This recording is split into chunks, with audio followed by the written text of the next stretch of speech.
Satu, latar belakang. Seiring dengan perkembangan teknologi, setiap perusahaan atau universitas pada saat ini membutuhkan bantuan komputer dalam pengelolaan datanya. Di sini kami memilih studi kasus perhitungan statistika untuk membuat suatu sistem informasi yang dapat membantu dalam mempermudah pengolahan data.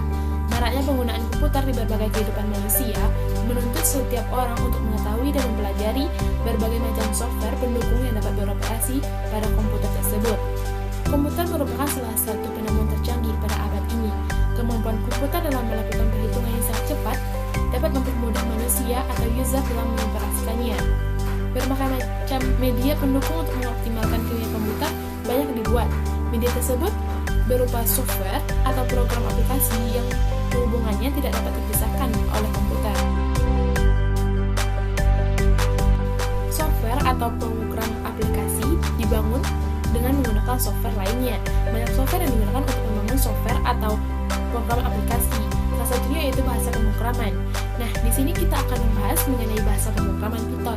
Untuk memberikan sedikit gambaran kepada masyarakat tentang bahasa pemrograman Python, mengingat bahasa pemrograman ini masih sangat jarang digunakan. 2. Tujuan. 1. Untuk mengetahui konsep dasar algoritma. 2. Untuk mengetahui konsep dasar Python. 3.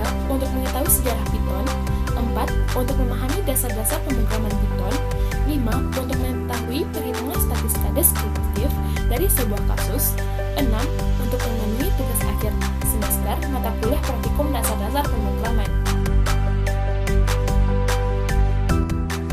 Algoritma merupakan suatu urutan perintah untuk menyelesaikan suatu pekerjaan. 4 hal yang harus diperhatikan ketika membuat sebuah algoritma yaitu bahan, wadah, alat, dan hasil. Pada pengolahan data komputer, bahan yang dimaksud yaitu data, wadahnya yaitu variabel, alatnya yaitu operator, dan hasilnya yaitu nilai dari pengolahan data tersebut. Ketika semua sudah jelas, maka algoritma akan disusun dengan baik.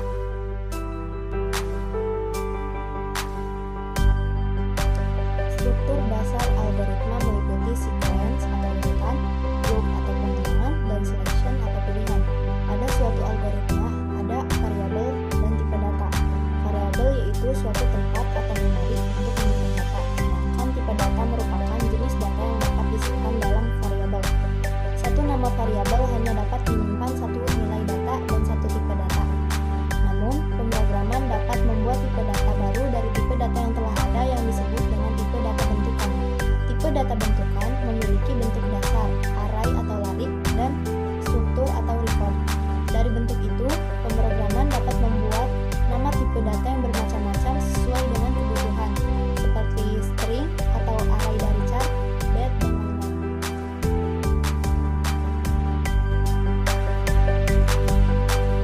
Statistika merupakan suatu cabang ilmu pengetahuan yang berhubungan dengan cara-cara pengumpulan angka, data, pengolahan data, penganalisisan data, serta penarikan kesimpulan berdasarkan data yang ada.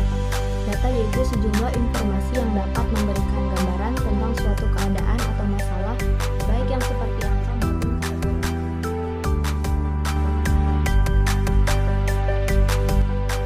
Python merupakan salah satu bahasa pemrograman yang dapat melakukan eksekusi sejumlah instruksi multimana secara langsung dengan metode objektif, serta menggunakan semantik dinamis untuk memberikan tingkat keterbacaan sintaks. Python juga dapat diartikan sebagai bahasa yang mempunyai kemampuan menggabungkan kapabilitas dan sintaksis kode yang sangat jelas dan dilengkapi dengan fungsionalitas pustaka standar yang besar serta komprehensif. Python dibuat dan dikembangkan oleh seorang tokoh yang bernama Guido van Rossum, yaitu seorang programmer asal Belanda. Pembuatan ini berlangsung di kota Amsterdam, Belanda tahun 1990. Pada tahun 1995, Python dikembangkan lagi agar lebih kompatibel oleh Guido. Pada tahun 2000 terdapat pembaharuan versi dari Python hingga mencapai versi 3 seperti sekarang. Pemilihan nama Python sendiri diambil dari sebuah acara TV yang terkenal yaitu Monty Python Flying Circus yang merupakan acara sirkus favorit.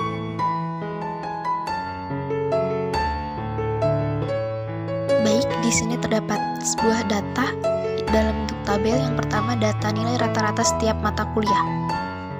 Mata kuliah kalkulus memiliki nilai rata-rata 77,7, mata kuliah praktikum dasar-dasar pemrograman memiliki nilai rata-rata 71,8.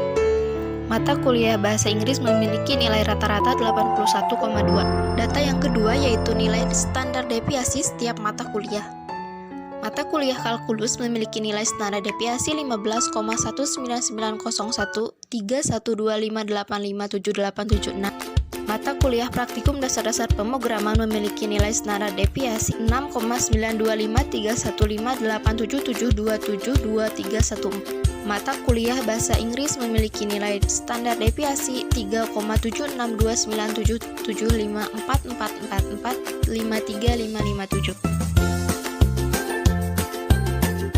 Kemudian data selanjutnya, nilai rata-rata setiap mahasiswa. Mahasiswa ke-1 memiliki nilai rata-rata 82, mahasiswa kedua memiliki nilai rata-rata 76,67, mahasiswa ketiga memiliki nilai rata-rata 80,67, mahasiswa keempat memiliki nilai rata-rata 83,67, mahasiswa kelima memiliki nilai rata-rata 65, mahasiswa keenam memiliki nilai rata-rata 77,67, mahasiswa ketujuh memiliki nilai rata-rata 70, mahasiswa kedelapan memiliki nilai rata-rata 84,67, mahasiswa ke-9 memiliki nilai rata-rata 72,33, mahasiswa ke-10 memiliki nilai rata-rata 67,33. Adapun urutannya dari yang terbesar bisa dilihat pada tabel. Data yang ketiga yaitu nilai maksimal setiap mata kuliah. Mata kuliah kalkulus memiliki nilai maksimal 92, mata kuliah praktikum dasar-dasar pemrograman memiliki nilai maksimal 82, mata kuliah bahasa Inggris memiliki nilai maksimal 87. Data yang keempat yaitu nilai minimal setiap mata kuliah. Mata kuliah kalkulus memiliki nilai minimal 45, mata kuliah praktikum dasar-dasar pemrograman memiliki nilai minimal 63, mata kuliah bahasa Inggris memiliki nilai minimal 76. Dari hasil percobaan maka diperoleh nilai rata-rata setiap mata kuliah. Untuk mata kuliah kalkulus diperoleh nilai rata-rata yaitu 77,7. Untuk mata kuliah praktikum dasar-dasar pemrograman diperoleh nilai rata-rata yaitu 71,8, dan untuk mata kuliah bahasa Inggris diperoleh nilai rata-rata yaitu 81,2. Dari hasil percobaan kemudian diperoleh nilai standar deviasi setiap mata kuliah. Untuk mata kuliah kalkulus diperoleh nilai standar deviasi yaitu 15,199. Untuk mata kuliah praktikum dasar-dasar pemrograman diperoleh nilai standar deviasi yaitu 6,925, dan untuk mata kuliah kalkulus diperoleh nilai standar deviasi yaitu 3,763. Dari hasil percobaan juga maka diperoleh nilai minimal setiap mata kuliah. Untuk mata kuliah kalkulus diperoleh nilai minimal yaitu 45. Untuk mata kuliah praktikum dasar-dasar pemrograman diperoleh nilai minimal yaitu 63. Dan untuk mata kuliah bahasa Inggris diperoleh nilai minimal yaitu 76. Dari hasil percobaan juga diperoleh nilai maksimal setiap mata kuliah. Untuk mata kuliah kalkulus mendapat nilai maksimal yaitu 92. Untuk mata kuliah praktikum dasar-dasar pemrograman diperoleh nilai maksimal yaitu 82. Untuk mata kuliah bahasa Inggris diperoleh nilai maksimal yaitu 87. Dari hasil percobaan juga diperoleh nilai rata-rata setiap mahasiswa.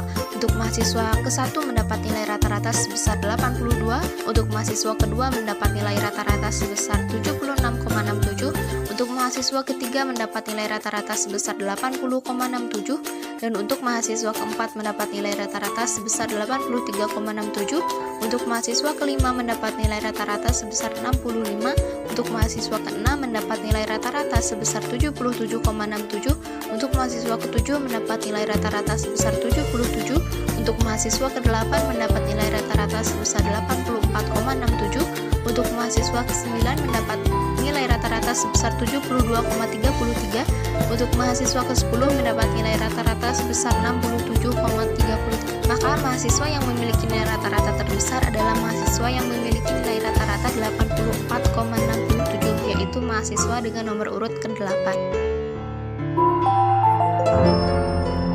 Kesimpulannya adalah yang pertama, algoritma merupakan suatu urutan perintah untuk menyelesaikan suatu pekerjaan. 4 hal yang harus diperhatikan ketika membuat sebuah algoritma yaitu bahan, wadah, alat, dan hasil. Yang kedua, struktur dasar dari algoritma meliputi sequence atau urutan, loop, atau pengulangan dan selection pilihan. Yang ketiga, Python merupakan salah satu bahasa pemrograman yang dapat melakukan eksekusi sejumlah instruksi multiguna secara langsung dengan metode objektif serta menggunakan semantik dinamis untuk memberikan tingkat keterbacaan sintaktik. Yang keempat, Python dibuat dan dikembangkan oleh seorang tokoh yang bernama Guido van Rossum, yaitu seorang programmer asal Belanda. Pembuatan ini berlangsung di kota Amsterdam, Belanda tahun 1990. Yang terakhir, setelah melakukan percobaan, maka didapat hasil dari perhitungan statistika deskriptif sesuai dengan pembahasan.